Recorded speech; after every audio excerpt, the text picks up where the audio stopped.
انا جاي احذركم اوعوا تشتروا البلوه دي.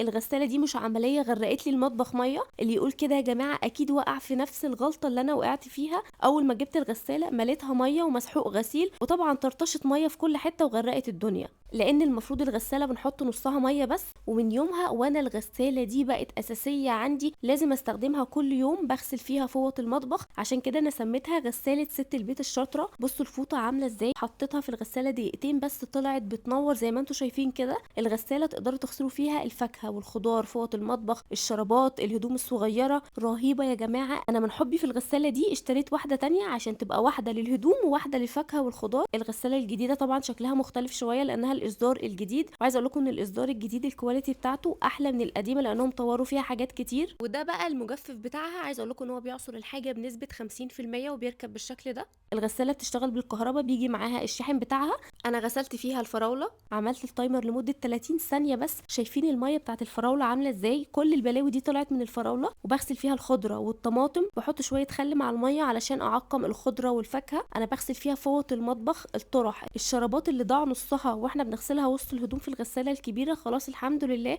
لقيت حل للمشكلة دي، لان انا بقيت بغسلهم في الغسالة الصغيرة. الغسالة فادتني قوي قوي، وخصوصا ان انا عندي بيبي صغير بغسل الهدوم بتاعته فيها. يعني مش هضطر كل شوية اشغل الغسالة الكبيرة عشان اغسل سروبيت او بنطلون صغير. الغسالة خفيفة بتتقفل بالشكل ده. شايفين السمك بتاعها قد ايه، يعني ما بتاخدش مكان في التخزين. تاخديها معاكي في الرحلات، المصايف، لو طالعة حج او عمرة. الغسالة القديمة والغسالة الجديدة انا كنت جايباهم من حبيبة ستور، تلاقوني عاملة لها منشن تحت في الكابشن.